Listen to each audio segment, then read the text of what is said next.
Good morning, Rotarians. We have the pleasure today of bringing Celt-X 5406 Bishop Ryan Robotics team in. They are going to introduce themselves. So I'll introduce Michelle, the mentor, Christian, Rhubarb, and I can't figure out who the other person is in the mask. Glenn. Okay, so I'll turn it over to them. They'll discuss things, then they'll go off to class. If you have any questions for the students, let's do them first after the presentation. And then if you have any that the mentors can answer, Michelle and I will be here to help out. So kick it off, Celt-X. I just need to make sure I can share my screen because I'm going to be running the presentation for them. One participant shared. Is it allowing you? Oh, it looks so Yeah, good so far. Yeah, there you go. So can you see our, let me know when you can see it. You see me. There we go. I need to make sure I'm sharing volume too. So hang on a sec. Come back up. Come big, come big.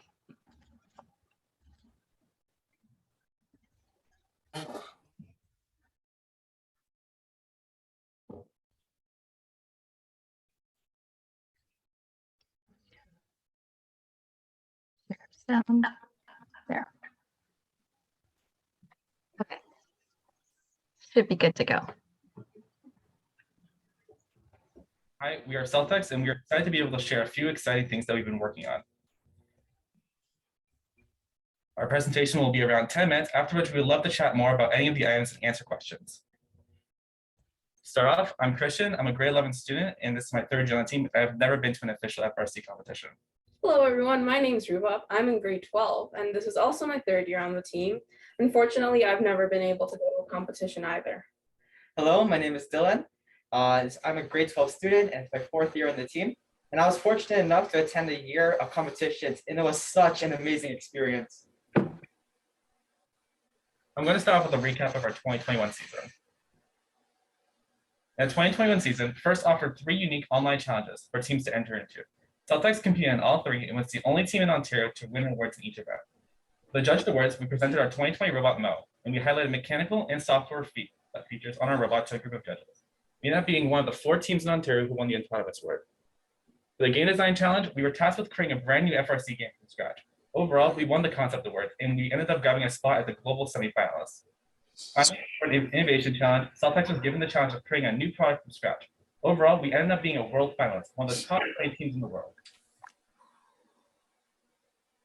In order to tackle this challenge of designing a game, we started off by brainstorming key goals, which included entertainment, safety, all while being technically challenging. Using the key goals, we expanded on them in order to construct a game that is easily achievable yet demanding. Tomorrow Tag was designed in order to be inclusive of varying levels of teams. Through our game design, we won the concept award and we were among the top 60 teams globally. Now we will be playing a short video that we created that goes through an overview of our game concept.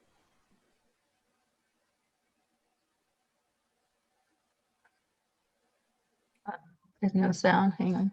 I see a button on that actual screen where it's muted. Yeah, right underneath this. Hang on. It's right underneath my.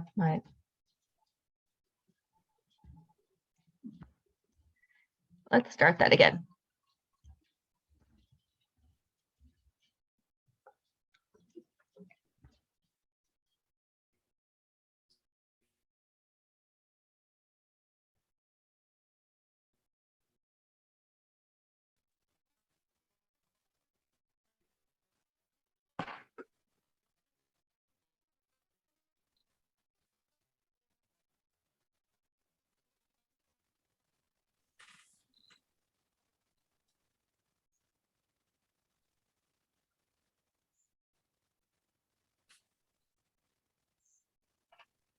There was a really good background announcer on this one. I'll see if I can pull it up and play it after the presentation. But the kids designed this in Minecraft on their own.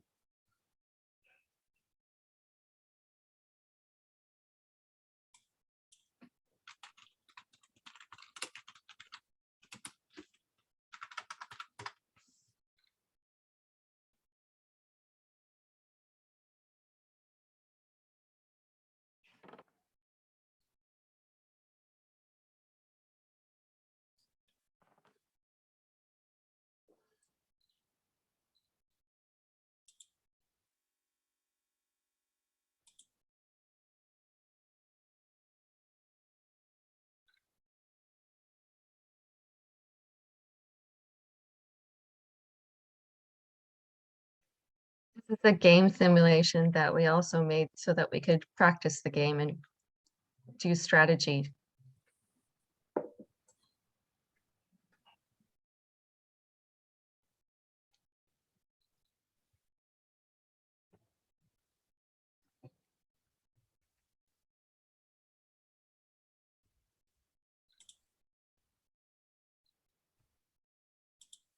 We designed the LightPad entirely virtually, from CAD and software to websites and electronics. Here's a quick 30-second advertisement for our world-famous product, the LightPad.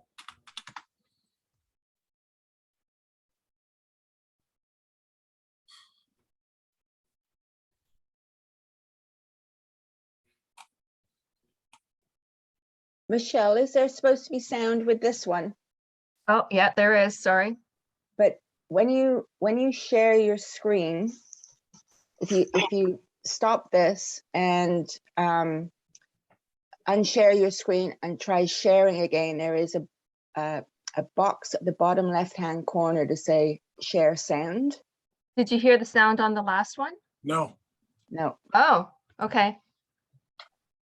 Sorry, I could hear the sound perfectly and I had ticked it. yeah, it's an issue, I think, with the presentation. Should I play the other one before? Because there's a big announcer over that whole Yeah, video. there's not, it didn't show up. Okay, let me go back and play that one first then, the tomorrow tag, because the kids put a lot of effort into that and it's like an actual game release that they made. So do you mind if I play that again? No, if you can get it to Not work. at all. Go for it. Okay, let me know if there's sound though. In a world where pandemics, There we climate go. change, and economic crises have driven humanity good. underground, It one makes sport much still more inspires sense hope. now. 2 3-team alliances representing the finest STEM minds in the first sphere build and field robotic gladiators to compete in the most exhilarating game of the future, Tomorrow Tag. Each Tomorrow Tag match begins with a 15-second autonomous period in which gladiators operate only on pre-programmed instructions. Gladiators start the match against the Alliance wall and may be preloaded with 1 nitro disc. Gladiators that cross the auto line within the autonomous period earn 2 points. During the remaining 2-minute and 15-second tele-operated period, student drivers control gladiators remotely. Teams work to collect nitro discs and deposit them in their nitro tank. Gladiators may possess only 1 nitro disc at any given point in the match. Nitro discs scored in the low tank earn 1 nitro, and nitro discs scored in the high tank earn 2 nitro. Alliances can exchange 3 nitro to activate 1 gladiator as their hero, earning 3 points. Heroes have 20 seconds to navigate the grid, bunker, void, and force field obstacles. If the hero can zap an opposing gladiator before their activation time runs out, their alliance earns 7 additional points. If an alliance completes 3 zaps, including each gladiator on the opposing alliance, they earn 1 ranking point. In the final 30 seconds of the match, teams are given the opportunity to visit the surface world by attempting to escape the Robodrome. Gladiators must pull 2 ends of the Giga Chain in sequence. Laser bars block the escape hatch. Each pull disables a laser bar, earning 2 points. If an alliance disables all the laser bars, they unlock the escape hatch and earn a ranking point. After the match, each remaining nitro is converted into 1 point. The alliance with the most points wins. Teams on the winning alliance earn 2 ranking points each and climb the ranks of the Tomorrow Tag League. The teams with the most ranking points after qualifications earn the right to choose their alliance partners for the Tomorrow Tag playoffs. The alliance that wins the most playoff matches will be honored as champions of the Robodrome. That was actually one of our students doing the voiceover. Quite surprised us how he could get so deep. Yeah, that's great. He's got a future in wrestling, WWF. Okay, Christian, do you want to introduce this slide again? We designed the LightPad entirely virtually, from CAD and software to websites and electronics. Here's a quick 30-second advertisement for our world-famous product, the LightPad. We are Celt-X 5406 from Hamilton, Ontario, Canada, designers of the LightPad. Almost 20% of people surveyed exercise for less than 10 minutes a day. Increasingly sedentary lifestyles are posing a huge detriment to the physical and mental health of society, and the LightPad is the solution. The LightPad is a simple, touch-activated, online multiplayer-capable light system. It is packed full of features to cater to a range of abilities. With affordability and fun in mind, it is easy to add fitness to your daily schedule, transform millions of lives, help the LightPad brighten the future of exercise.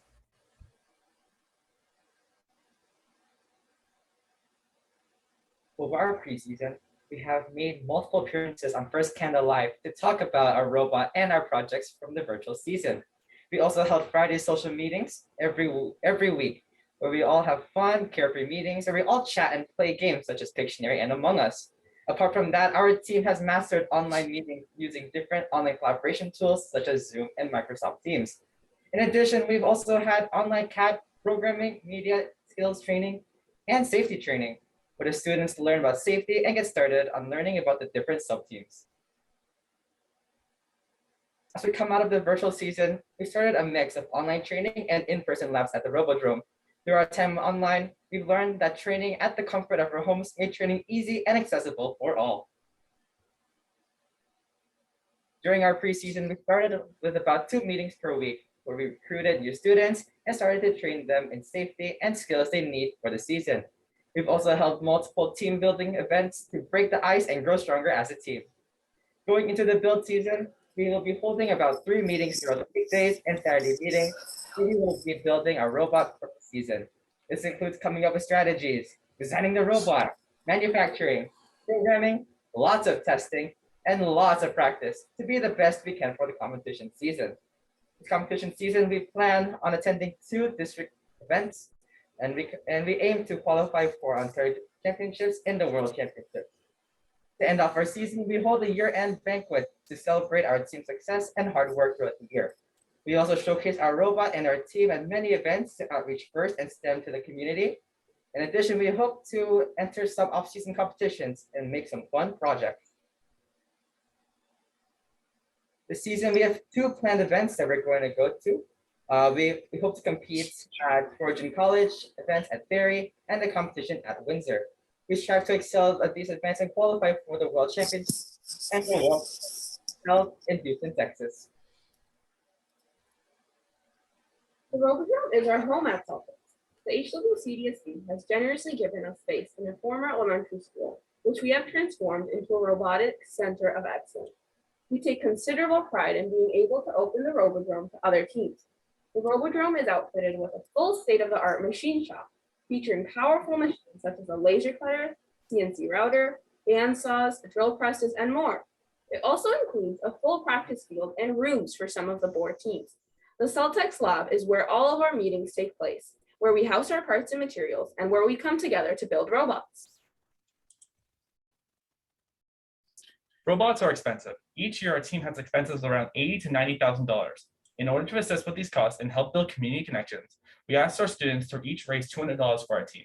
Over the years, Celt-X has been fortunate enough to have amazing sponsors, such as Rotary, who have collectively covered significant portions of our operating costs, with the rest coming from our students. Without our sponsors' generous support, our program would not be possible.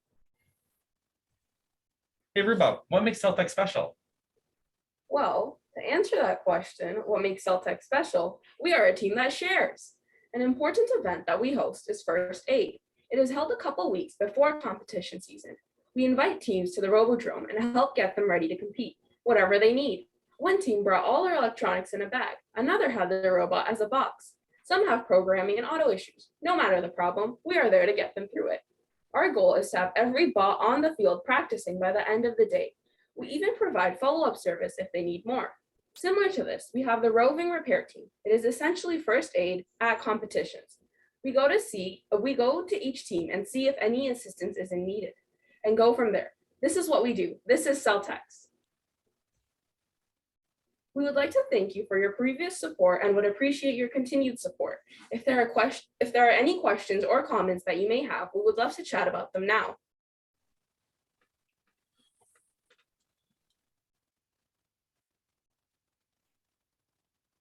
What is 5406? So each team in FRC gets a unique team number that represents them on the field. So we were the 5,400 registered with FRC. That's worldwide? We were the 5,416 to register with FRC. Each team gets a unique number. Yes, worldwide. Okay, thank you. It started in the United States and we're currently in 32 countries around the world. Wow. Mhm. So is there, I was going to ask, is there any relationship with Orchard Park? I realized you're in a separate school system, but we've had lots and lots of information about the robotics team at Orchard Park, but Do you guys work together or ever come together or? Well, our relationship with Orchard Park is a friendly rivalship. We are both separate teams, and we've come to many competitions together. We've competed against each other multiple times, and whenever we see each other, we just know that, hey, it's going to be a fun match against each other. I see. Hey guys. How many members? How many members are on your team this year? Roughly, if I recall, we have like 30 to 40 students with at least 20 new rookies. Wow. Oh, that's exciting. Hey guys, hey, good morning. Congratulations on early wins. I mean, these videos, the budgeting you're doing, planning you're doing, these are real life skills that will take you far in your careers. What are some of the careers you guys are hoping to get into? Personally, I hope to go to Waterloo for computer engineering and hopefully land a job either like at SpaceX or doing something with computer engineering with a rocket company. Cool. I hope to go into the program public health and have actually been accepted to a couple universities for that so far. And then hopefully in the long run, go to medical school. For me, I'm hoping to go to Big Master for iBiomed, and I hope to create more technologies to help out in the medical field. Awesome. So the person who wants to go into medicine, how do you feel that what you're learning now is going to contribute to the medical field that you would hope to get into? Well, at Celt-X, we learn about a lot of team building exercises. Everything that we do is related to working with each other, not against each other. So that's why I feel like when I eventually go into the medical field, it's going to be helping a lot of people amongst teams. So that's why I feel like the skills I'm currently learning is going to help me along in the long run. Thank you. Are there any more questions for the students? So before I let the students go away, on behalf of Rotary, I'll let Deb do the thank you later. They've presented me with the check to turn over to the Celt-X. I can't seem to get my camera to focus this morning, but so there's a donation here and I will pass it on to this Celt-X member and he can bring it to school with him next week, next week. So I'll let the students go off to class because we don't want them to be late and get in trouble. If you have any questions for Michelle or I, we'd be more than welcome to answer them. How much is it, Paul? We couldn't see it. Oh, it was for $1,250. And that's a matching amount for OP Robotics too. Thank you so much. Thank you so much for your continued support. Have a good day, guys. Thank You you. too. Guys, you did well. Oh, over there. So if you want, I do have a couple of videos I could show you of last year we were virtually all year, but we were allowed into the robot room to do some filming on one day. So we were allowed to do a bit of filming of our robot doing some trick shots, and it's kind of fun. It shows a few of our robots over the years out at a competition. And then last year, the 2020 robot that couldn't compete because everything was shut down, we actually have it hanging from a bar and shooting into the bullseye. It's a 1-minute video if you'd like to see it. Okay. Yes, please, Deb. We have, Michelle, we have time. Thank you.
Yeah, So that's the, that ball went really, really quick, but that robot hanging in the middle actually shot that ball through the hole and hit the back target. that was the bullseye shot that would have got us the most points. But during that actual gameplay, hanging from the bar while shooting wasn't exactly what you were supposed to do. That was at the end of the game, you were supposed to hang from the bar, and then we thought, hey, wouldn't it be cool if we could try and shoot? So that took us probably about 4 hours to finally get a bullseye from a hanging position. But it was the one day of relief in all of our virtual days that we were given permission to bring 4 students into the Robodrome and play with our robots and do a bit of filming. So it was a big day of fun, but only 4 students could really enjoy it. So I'll stop sharing my screen, and then if you have any other questions, I'm willing to help. Yeah, forgive my ignorance, No but worries. that these machines do things, they throw things. But there does Exactly. not appear to be anybody manipulating the machine. How does it work? So there is programming, and the kids do control the machines with an Xbox controller.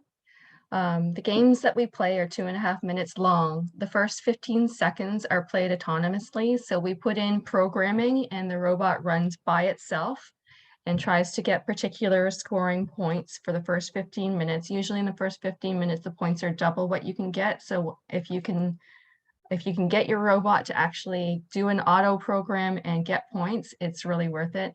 And then the kids step in and take the machines and control the robot from there.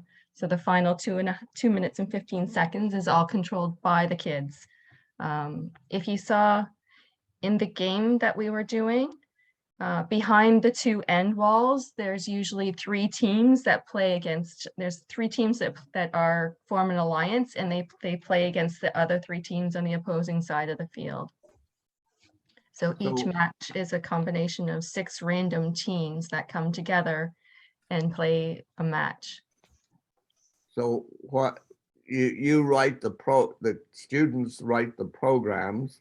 What Yes. language do you use? We use Java. Okay. And there's one operator and then there's one driver. So there's one person that manipulates the lifts and the shooting and another one that does just the driving. So they have one laptop with 2 controllers attached to it.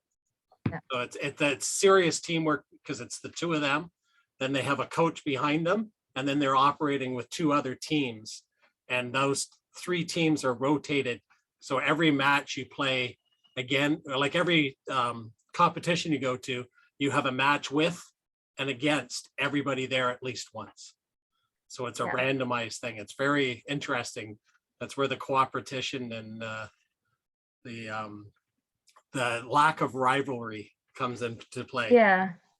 You So don't when have, you sorry. prior to COVID, that our competitions would generally have about 32 teams coming together. So during the first 60 matches, it's the qualifying period, and you're randomly selected as to who you're going to play with and play against. So over the course of your qualification period, you would probably play 6 matches, and you never know who is going to be with you or who is going to be against you. So one of the things we talked about was our roving pit team. We like to send, we have a group of kids, one that says electrical, mechanical, programming, and we send them out to each of the other teams' pits and see if any of the teams need some help, because we believe in elevating the whole field. We want to make sure that everyone can be in the best shape possible and then have the competition on the playing field. So our kids really, really love doing that. Actually, Paul's son was one of them that was our mechanical guru. Nathan, he used to go around to every pit, and that's what he lived for when he went to the competition, was just doing the roving pit and being in everyone else's pit and helping them all out. He kind of had a couple of favorite pits that he kept going back to because he was very much into helping with the chains, and chains often break if they're run too hard or tensioned too tightly. So he was loving going around and just getting so much joy out of helping the other teams. Hey, Michelle, are you a teacher at the school? I'm not a teacher. I'm one of the mentors that have been on the team since 2016. My son actually joined in 2015 in his grade 10 year. He was into video editing, so the team started in 2014, and so that ran through the 2015 season, and they had no one doing video for them or any media. So they were, a couple of his friends were like, yo, you got to come and do this for me. So he got involved, and I got involved, and they kind of kept me around. That's awesome. So Good for I'm you. currently, I've been one of the lead mentors since 2016 now. Michelle or Paul, I just want to suggest, I think on YouTube, if someone that hasn't been to a competition, I've been to a couple of the competitions, goes on YouTube, and I don't know if you search First Robotics or something, you can watch some of the competitions just to see what they look like. And I can try and pull it up here from Blue Alliance. Is the yeah, site. like even if people want to look at them, you know, over the weekend or something, if Paul's good at putting links on our I've got a real chat. easy one for you. If you go to 5406.ca, at the bottom of it, one of the students has put some social media links, and one of them's YouTube. And all our match videos that I recorded for the team sitting up in the stands are located there. Some of the students did too, but I found myself sitting up in the stands recording lots of match videos. But you're right. Yeah, they're just kind of good to see a real one in action to really know what they do. So interesting. Excellent. I would have thought that Paul would have showed you some by now, but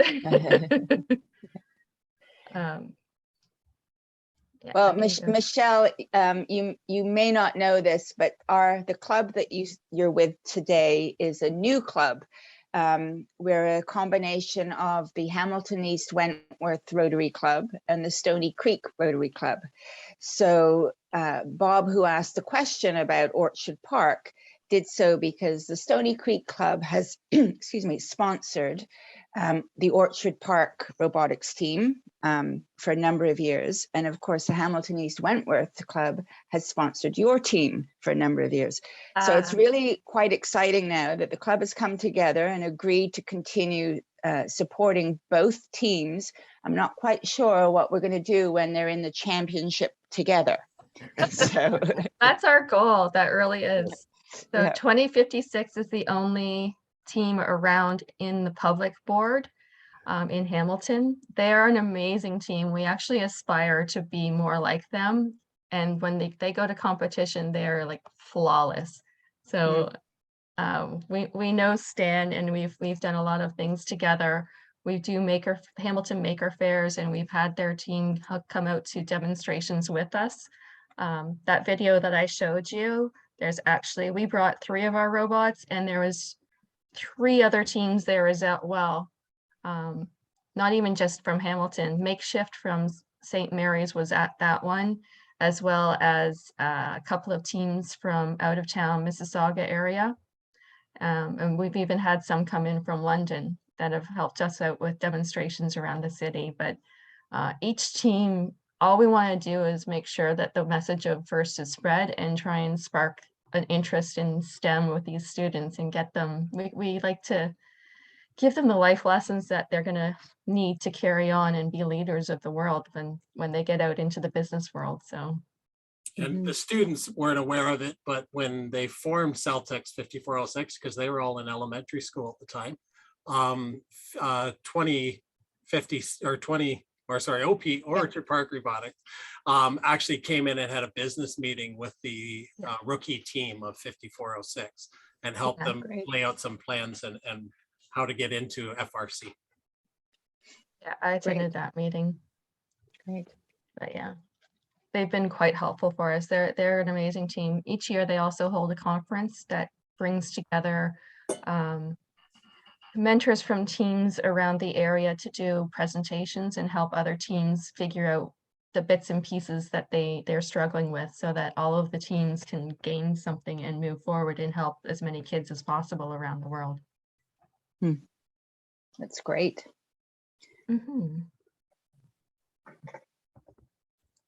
Is there any kind of a follow through to the university level with these teams? Like, I'm assuming these are all high school teams. They are.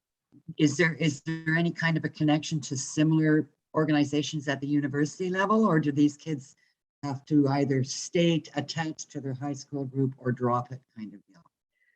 Sadly, once they get to university,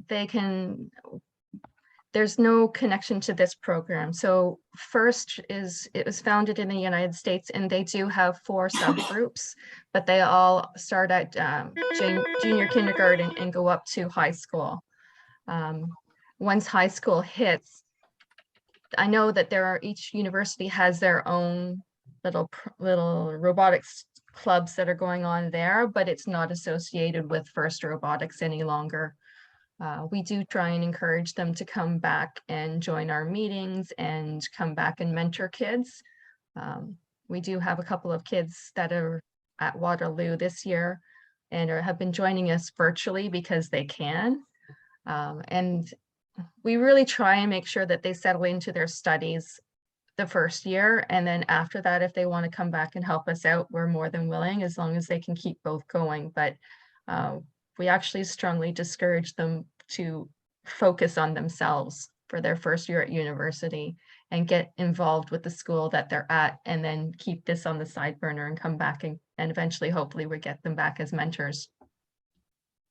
We actually have 4 or 5 mentors now that were students of FRC, not necessarily at our school, at Bishop Ryan, but at other schools that are mentoring our team now. So there is an alumni association that they do talk, and they talk about the good old days and the classic robots of 2014 and stuff like that. So yeah.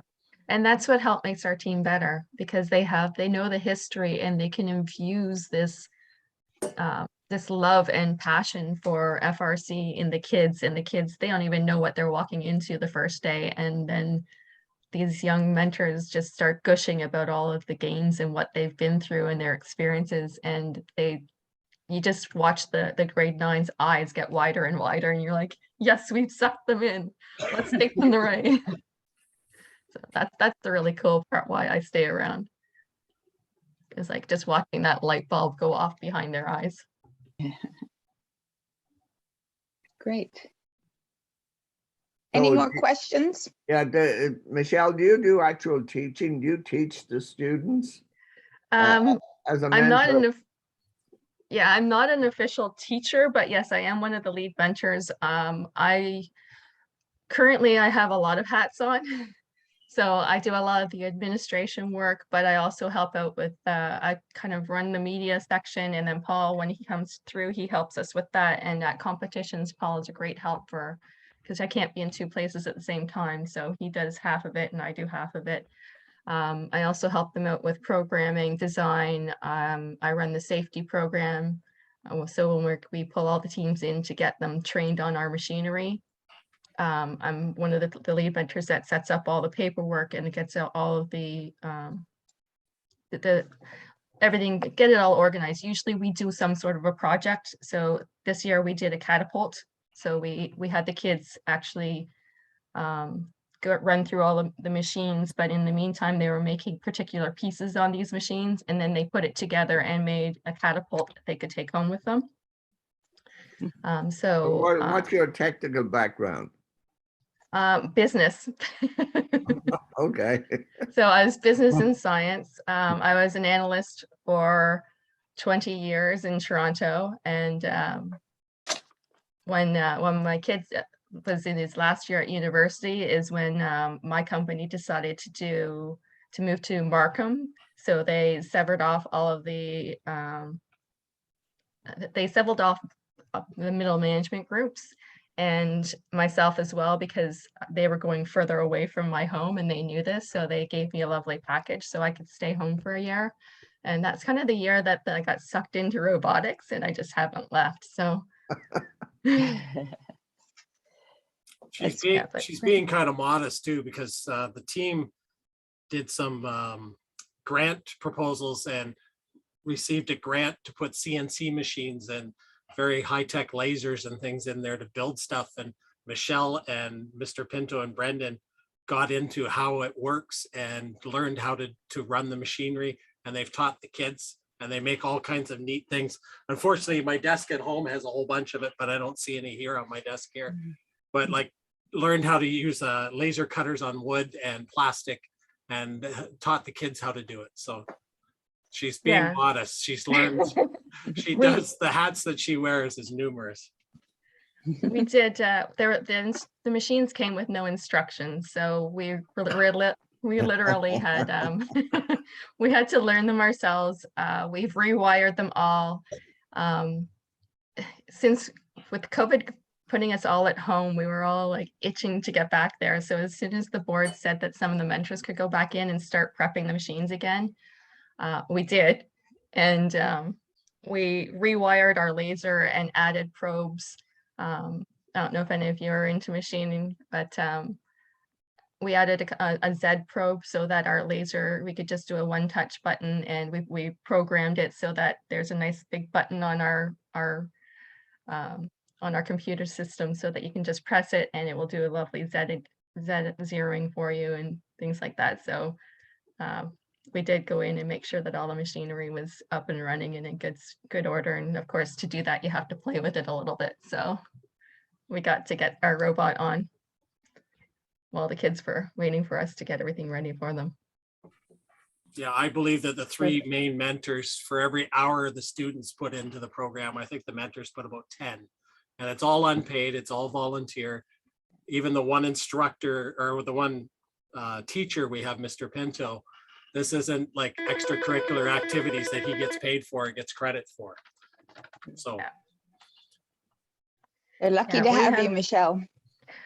We're lucky to have the other two lead mentors as well. One is a nuclear engineer in the city, and one, Mr. Pinto, is the science teacher at the school, science and computer engineering teacher at the school, and both of them are amazing. This program is so much better. Like the program that Celt-X offers their kids is amazing, and any kid that goes to BR and can get into our program is going to be bounds ahead of all the other kids out there.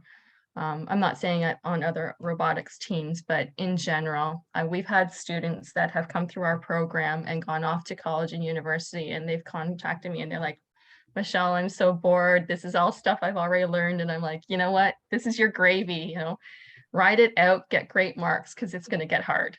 But you're steps ahead of the kids that are coming from just regular school that have never been involved in a program like this. So it really does set them up for great things when they get there. Great. Great. Well, if there are no more questions for Michelle, Deb, would you like to do the honors? Certainly. Michelle, thank you so much. I must confess my technological skills are at the mushroom level, so I'm a little bit overwhelmed by the presentation today. I understand that robotics is our future and it's going to become a very normal part of everyone's lives, but what I actually took away from the entire presentation that put me in total awe was the concentration on the life skills in reference to leadership and sharing and working with others to make everybody better. That is phenomenal. And there are not many organizations that concentrate on that. And that's what's going to make our world better when people get into that. The fact that you have a first aid team that goes around to all of the competitors and helps everybody the same way, that kind of concept is critical. And it's pretty obvious that your team lives and dies by it. And I just think it's absolutely amazing. And thank you so much for sharing with us. Thank you. I don't know if you noticed earlier, I was holding up this little gadget. So in our virtual, we talked about the innovation challenge. This was it. This was the actual light pad that we made. And so it's a little hard to see because you have a blurred background. Oh, I'm sorry. Let me. It looks like something out of Tron.